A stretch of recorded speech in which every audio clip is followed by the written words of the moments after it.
इस काया की महत्वता तभी है जब ये जिव्या भगवान का नाम ले रही है, नहीं तो इस काया की कोई महत्वता नहीं संसार में मानी जाती। ये शरीर की कोई महत्वता नहीं मानी जाती अगर ये भगवान के विमुख है तो। एक बार एक बड़ा राजा था, बहुत धनाढ्य, बहुत धनवान, बड़ा रुतबा उसका, एक संत के पास गया। संतों के लिए क्या राजा क्या फकीर, संतों को कोई मतलब नहीं, तो होगा राजा अपने वहाँ का होगा। संत ने भाव नहीं दिया इसको, पूछताछ ना करी, जैसे सब जगह जाता था तो पूछा नहीं, तो बड़ा नाराज हो गया, गुस्से में नाराज होके बोला, जानते हो मैं कौन हूँ, मेरी कीमत जानते हो क्या है आपको? संत ने कहा हाँ जानता हूँ, तुम्हारी कीमत है 50 रुपया। तो राजा बोला 50 रुपया कीमत? 50 रुपया का तो मैंने वो कुर्ता पहन रखा है। संत ने कहा तो हमने तो उसी की कीमत बताई, क्योंकि तुम्हारी तो कोई कीमत ही नहीं है, तन पे तुम्हारे 50 रुपया का कपड़ा ही उसी की कीमत है, क्योंकि भगवान की भक्ति से तुम जुड़े नहीं हो। अभिमान तुम्हारा सर पे चढ़ के बोलता है, तो क्या कीमत है तुम्हारी? कोई कीमत नहीं। पर हाँ, इस शरीर की कीमत तब बन जाती है जब ये भगवान की भक्ति में लग जाए। फिर तो देवता भी हाथ जोड़ के मांगते हैं प्रभु से कि प्रभु हम पे कृपा कर दो, हमको मनुष्य बना के धरती पे भेजो ताकि हम भी भजन कर सकें। देखो, दो काम जो मनुष्य कर सकते हैं, एक तो भक्ति मनुष्य कर सकता है, दूसरा हंसना, प्रसन्न रहना, मुस्कुराना। हंसना ये भी मनुष्य कर सकता है, ये पशु नहीं कर सकता। अब सोचो, गधा हंसता दिख जाए आपको, बिल्ली हंसती दिख जाए, कुत्ता हंसता दिख जाए, तो पक्का लगेगा भैया कोई भूत प्रेत आ गए इसमें। ये कैसे हंस रहे हैं, कैसे इनकी बत्ती सी दिख रही है। पर मानव हंस सकता है, मानव को भगवान ने मौका दिया है कि ये मुस्कुरा सकता है, प्रसन्न रह सकता है। और दूसरा भजन। भजन अब वो अलग बात है कि कोई पशु योनि, किसी की पशु योनि में भी कोई ऐसा चला जाता है कभी कभी कि उसका कोई कर्म बिगड़ गया जिसके कारण वो उस योनि में भी भजन कर लेता है, पर अधिकांश तो पशु कहाँ भजन कर पाते हैं। कथा पशु सुन सकता है, हाँ, अनंत यहाँ पर कितने जीवाणु कीटाणु होंगे जो जिनके कान में कथा जा रही होगी जिससे उनका कल्याण हो जाएगा, वो अलग बात है। पर कथा का आयोजन पशुओं के लिए नहीं किया जाता, आयोजन मनुष्यों के लिए किया जाता है।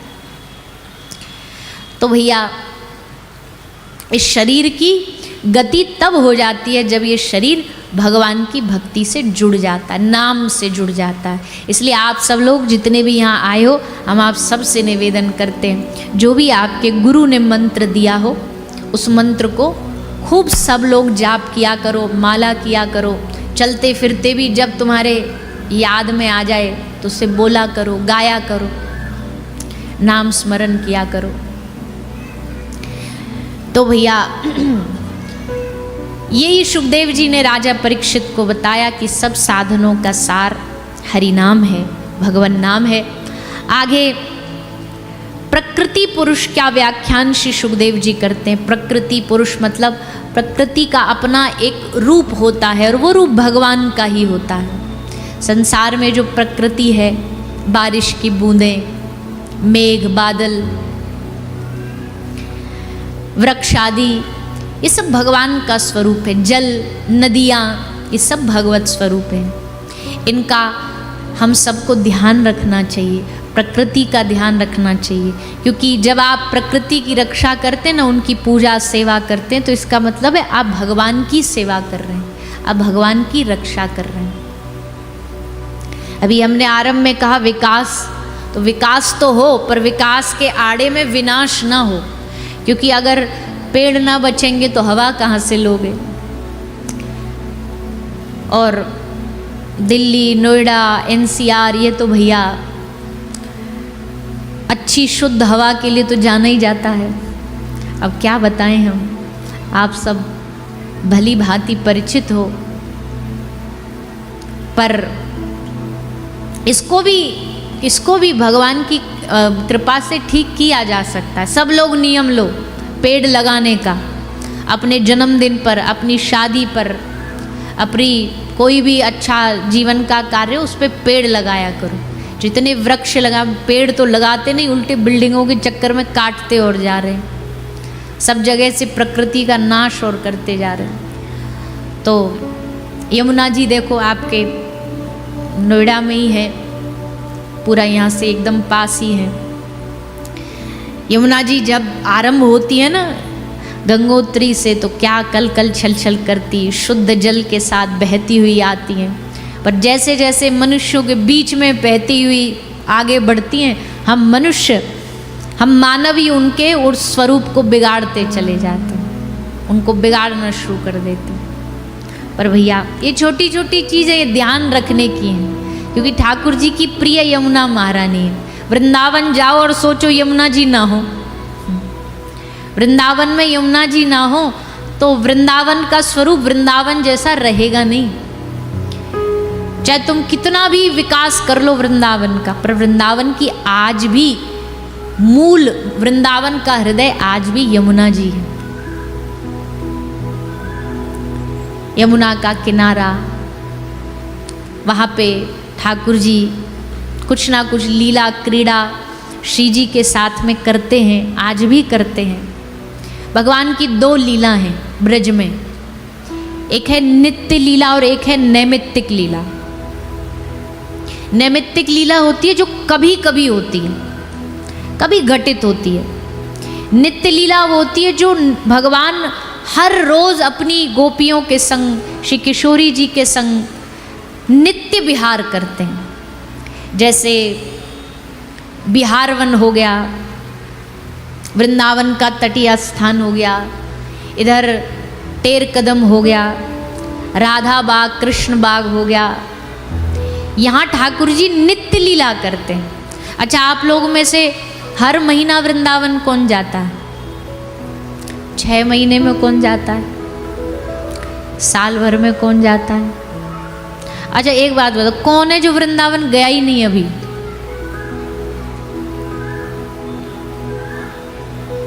चलो पीछे तो हाथ उठे भैया, हद हो गई, तुम नोएडा में रह के वृंदावन नहीं गए? बड़े घाटे में चल रहे हो, इतने घाटे में, इतने लॉस में है। सारी दुनिया इतनी दूर दूर से वृंदावन दर्शन करने आती है, आप पर श्री जी बुलाएंगी तो तभी जाएंगे, ये तो पक्का है। द्वारे से ही, द्वार पर जाना भी उनकी कृपा से ही संभव हो सकता है, पर भैया जाना चाहिए। वैसे ये बोल बोल के ही तो इन कथावाचकों ने वृंदावन में इतनी भीड़ बढ़ा दी है कि जाना चाहिए, जाया करो। पहले अच्छा खासा भीतर तक गाड़ी चली जाती थी, हम लोग को भी मन करे जब भी कथा के बीच में गैप हो तो एक आध दिन का तो दर्शन करने चले जाते थे। अब तो वृंदावन की तरफ जाने में भी डर लगता है कि भैया कैसे पहुँचेंगे वहाँ तक। हमारा तो नियम है, वृंदावन तो बहुत कम जा पाते हैं, समय जितना मिल पाता उतना नहीं जा पाते, पर जैसे बीच में समय होता तो हम अपनी बरसाने वाली के पास चले जाते। वहाँ ने थोड़ा भी वो सहज भी हैं, भोरी भी हैं, जल्दी मिल भी जाती हैं सहज में, सहजता का उनका स्वरूप है। वैसे कोई अंतर नहीं है, भेद नहीं है, ब्रज पूरा तो एक ही है, वृंदावन पूरा एक ही है, पर फिर भी अपना अपना धाम में भी सबकी अपनी अपनी रुचि होती है। कई महात्मा ऐसे वो वृंदावन में रहते, वो वृंदावन के बाहर एक दिन भी नहीं जा सकते। ब्रिज में ही अगर उनसे कहो कि आप बरसाना गिरिराज जी चले जाओ, वो वहाँ नहीं जाएंगे, जाएंगे दर्शन करके लौट आएंगे, शाम उनकी रात्रि वृंदावन में बीतेगी। बरसाने में कुछ ऐसे महात्मा वो बरसाने के बगैर नहीं रह सकते। गिरिराज जी में कैसे ऐसे महात्माएं अपना श्री गोवर्धन गिरिराज जी में, गिरिराज जी की तलहटी में ही पूज्यपाद पंडित जी महाराज की समाधि है, श्री पंडित गया प्रसाद जी महाराज। तो पंडित जी धाम निष्ठ थे, गिरिराज जी में इतनी उनकी निष्ठा थी श्री गोवर्धन जी में कि एक बार निम्बार्क संप्रदाय से श्री जी बाबा महाराज के द्वारा उनको न्योता आया नीम गांव से। नीम गांव भी ब्रज में ही पड़ता है, तो वहाँ से उनको न्योता आया कि कोई उत्सव है पंडित जी, आपको उस उत्सव में आना है। अब पहली एक तो श्री जी प्रभु की आज्ञा कौन टाल सकता है। तो पंडित जी की, पूज्य श्री पंडित जी महाराज की हृदय में बेचैनी शुरू हो गई। क्यों? बोले गिरिराज जी से मुझे थोड़ी देर के लिए दूर जाना पड़ेगा और मैं कैसे रह पाऊंगा। पूज्य पाद श्री जी बाबा महाराज ने अपना कोई परिकर गाड़ी लेके भेज दिया था कि पंडित जी को बिठा लाओ, कोई संत कोई अच्छा परिकर। तो पंडित जी को उन्होंने गाड़ी में बिठा लिया और गिरिराज जी से उनको लाने लगे जहाँ जहाँ उत्सव था। अब जब गिरिराज जी जैसे जैसे दूर होते जा रहे हैं ना, तो पंडित जी की दृष्टि गाड़ी में आगे नहीं है, पीछे मुड़ के बैठ गए और पीछे शीशा से गिरिराज जी को देखते हुए रोते रोते जा रहे।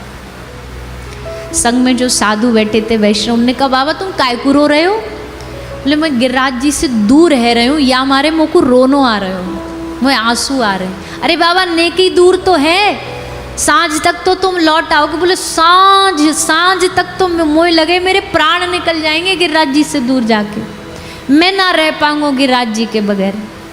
वो संत वैष्णव समझ गए ये धामनिष्ठ साधु और इनको यहाँ से दूर ले जाना भी अपराध है। कहा बाबा जी हम जय जय को निवेदन कर देंगे पूज्य को, पूज्य पाद को कि बाबा आ ना पाए, आप यहीं रहो, आप मत चलो।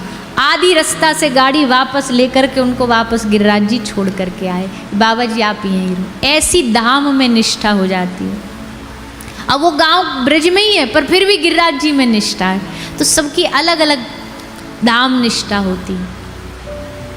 तो हम तो आप सबसे कहेंगे, आप सबकी हृदय में जाओ ना जाओ वो अलग बात है, जितना श्री जी बुलाएं उतना बढ़िया है, पर आपके मन में धाम के प्रति खूब प्रेम होना चाहिए, वृंदावन के प्रति खूब प्रेम होना चाहिए, उस वृंदावन की मिट्टी के प्रति आपका खूब अनुराग होना चाहिए, वहाँ के जल यमुना जी के प्रति आपका खूब स्नेह होना चाहिए।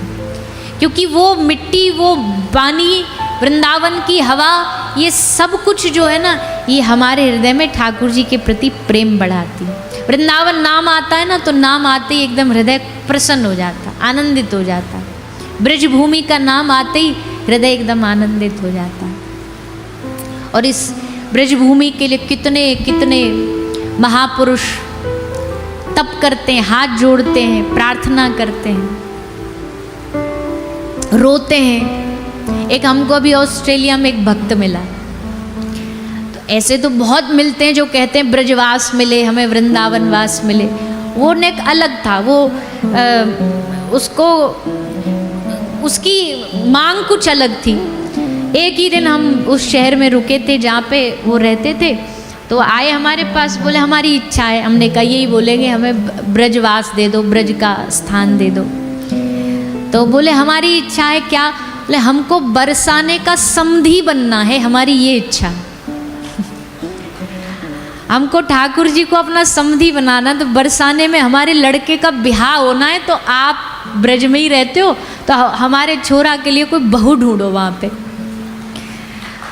हमने कहा भैया एक तो ये ऑस्ट्रेलिया, यहाँ के बच्चे, यहाँ के नौजवान बालक अगर भारतीय से ही ब्याह कर लें वही बहुत बड़ी बात होती है, और तो हम कहें कुछ लड़की से ही ब्याह कर लें वही बहुत बड़ी बात होती है। आजकल तो अंग्रेजों का कुछ पता ही नहीं है, अंग्रेजी सभ्यता का कुछ पता ही नहीं है। तो हमने कहा छोरा से पूछ लिया है आपने? बोले हाँ थोड़ा थोड़ा तो हमने उसको तैयार कर लिया है, थोड़ा राजी भी हो गया है, और शाम को हम उसको लेके आएंगे, आप भी थोड़ा समझाना। वो 3-4 बार मिला हमको दिन में, और बस एक ही बार, हमारी बात याद है? मैंने कहा हाँ जी याद है, आपको समधी बनाना है। तो बोला हाँ हमको बरसाने का समधी बनना है। इसी बात, और अचम्मे की बात देखो, कभी जीवन में उसने ब्रज देखा नहीं है, कभी वृंदावन देखा नहीं, कभी बरसाना देखा नहीं, बस सुना है। और सुन सुन के पूरी प्लानिंग है कि 1-8 साल और काम करना, उसके बाद सब छोड़ करके हम बरसाने रहेंगे। बोलता हम घर में रहने के लिए भी तैयार है, अगर हमारे समधी जी हमें एक कमरा दे देंगे हम वहाँ भी रह लेंगे। हमने कहा बड़ी प्रबल इच्छा है भैया तुम्हारी, अब तो छोरी ढूंढनी पड़ेगी।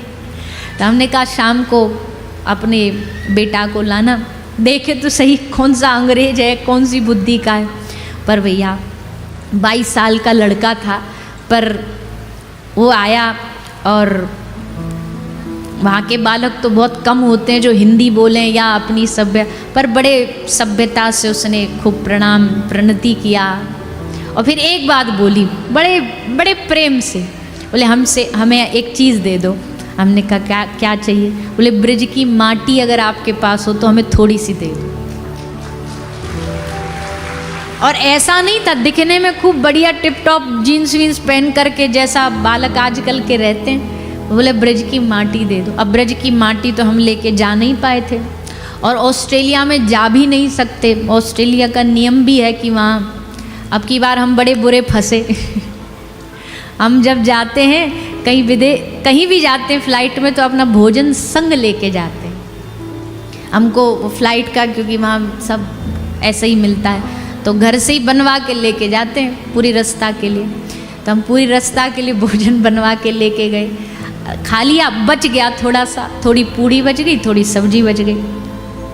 अब कोई भी आप विदेश जाते हो तो आपको वहाँ इमिग्रेशन के कुछ एक डिक्लेरेशन करना होता है कि आप कुछ गलत वेपन्स तो नहीं ला रहे, कोई ड्रग्स तो नहीं ला रहे। तो हम हर देश में जाते हैं तो हम पता ही है कि हम कोई ऐसी चीज़ तो लेके जा नहीं रहे, तो सब हम नो नो नो नो कर देते हैं। हमने ऑस्ट्रेलिया में भी ना आव ना ताव, सब no no no no no सब फिल भर दिए। अब वहाँ उतरे अब वो इमिग्रेशन पे वो लाइन लगती है, चेकिंग होती है बाहर निकलने की। अब उसमें हमारा खाने का डब्बा आया तो वो अंग्रेजन एक थी, बोले ये आपका है? हमने कहा हमारा है। ये पूड़ियाँ आपकी हैं? हमने कहा हमारा। अब उस डिक्लेरेशन फॉर्म में लिखा था कि आपके पास फूड है कि नहीं, हमने वो भी कट कर दिया। फिर उसने बड़े प्यार से पूछा आपको पता है इसमें क्या है? हमने कहा हाँ पता है। बोले आपको पता, ये आप ही ने अपने हाथ से रखा था? हमने कहा हाँ हमने ही रखा था। अब जो हमारे एक साथ था उसको कुछ शंका हुई तो उसने कहा ये फॉर्म आप ही ने भरा था? हमने कहा हमने ही भरा था। बोले होशो हवास में भरा था? तो वो संग वाला बोला कि नहीं ये थोड़े इंग्लिश में ही कि ये थोड़ी नींद में थे। हमने कहा नहीं नींद में नहीं, खूब होश में भरा था हमने। तो बोला आप इधर आओ। अब कितने रुपया का? बोले $6000 का फाइन है।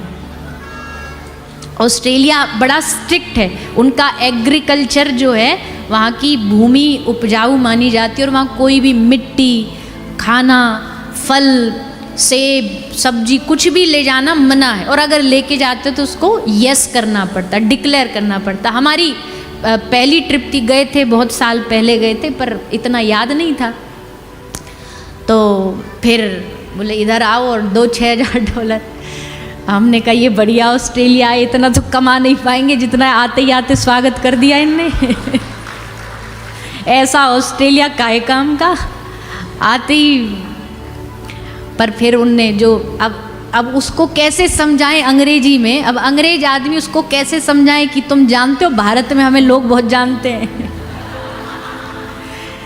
ऐसे जब अंग्रेजों में फंस जाते ना कभी कभी तो मन करता है इनको बता दे कि भैया हम भी थोड़े बहुत जानकार हैं। पर अब उनको क्या मतलब तुम कुछ भी हो। हमारा संग वाला इंस्टाग्राम निकाल के बोले देखो 6 मिलियन फॉलोवर्स हैं इनके। बोला तो हम क्या करें। फिर उनका बॉस आया, पर फिर उनको थोड़ा उन्होंने समझाया कि भैया ये स्पिरिचुअल लोग हैं, कथा वथा करने आए, पता नहीं तो खाते नहीं हैं फ्लाइट में।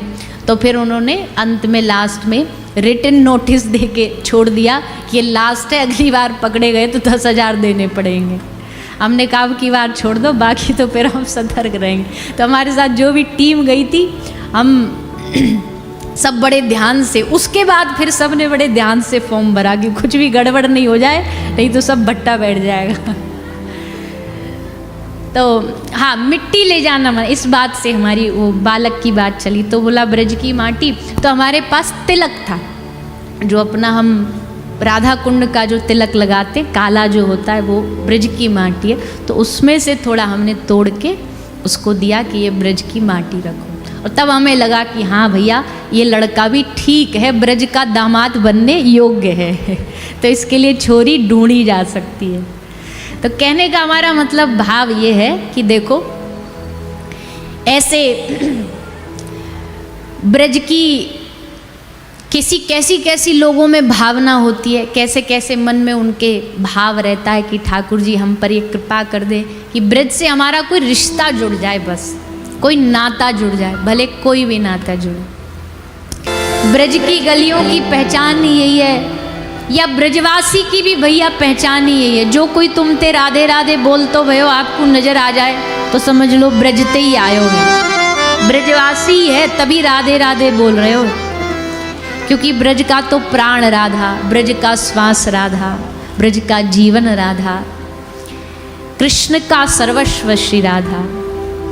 तो वहाँ ब्रज में जाओ और राधा नाम की रटन लग जाए तो समझ लो ब्रज ने वृंदावन ने आपको प्रसाद दे दियो है। प्रसाद वृंदावन का यही है। हम तो बार बार कहते ये पेड़ा लस्सी चाट पकौड़ियाँ ये वृंदावन का प्रसाद नहीं है, वृंदावन का प्रसाद है। राधा नाम में रुचि बढ़ जाए, ठाकुर जी के नाम में रुचि बढ़ जाए, वृंदावन का असली स्वाद यही है, असली आनंद यही है। तो भैया अब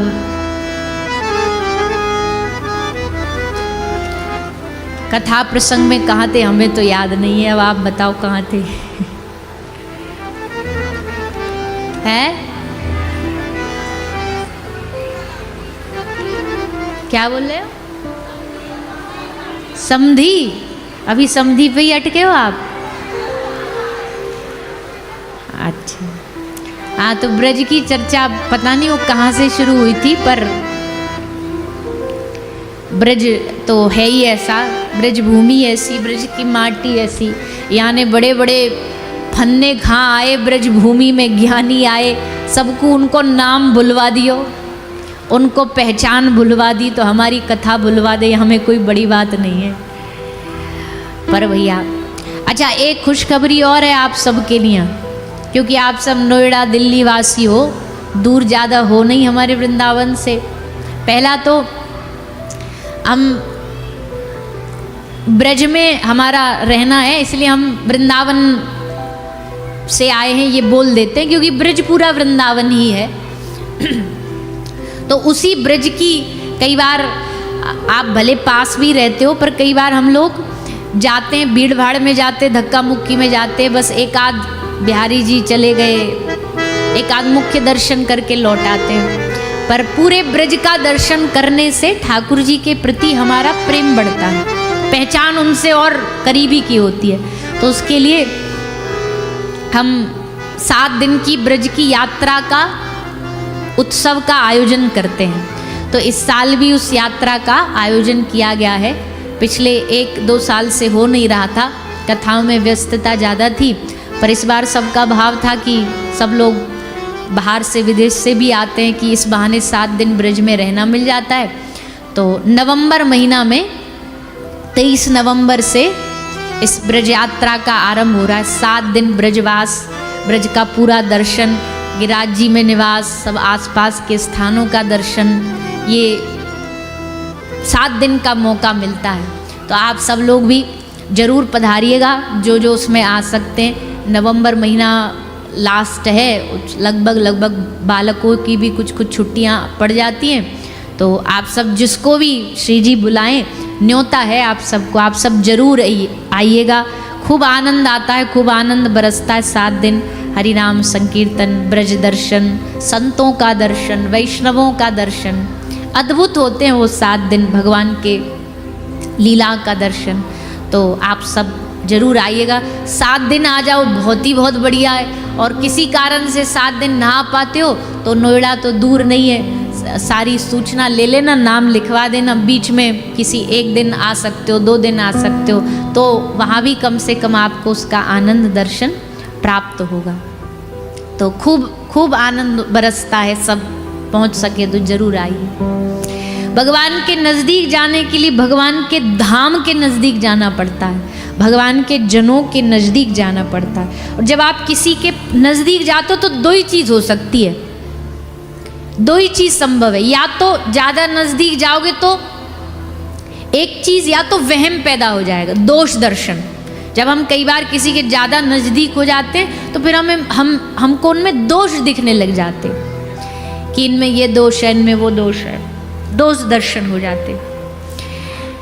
या दूसरा एकदम उल्टा होता है कि उनके प्रति प्रेम बहुत बढ़ जाता है, विश्वास बहुत बढ़ जाता है। तो ठाकुर जी के हम नज़दीक जाएंगे, दोष दर्शन का तो कोई मतलब ही नहीं है, क्योंकि उनमें कोई अवगुण है ही नहीं। तो बढ़ेगा तो केवल हमारा विश्वास बढ़ेगा उनके नज़दीक जाने से, जितना उनके करीब जाएंगे।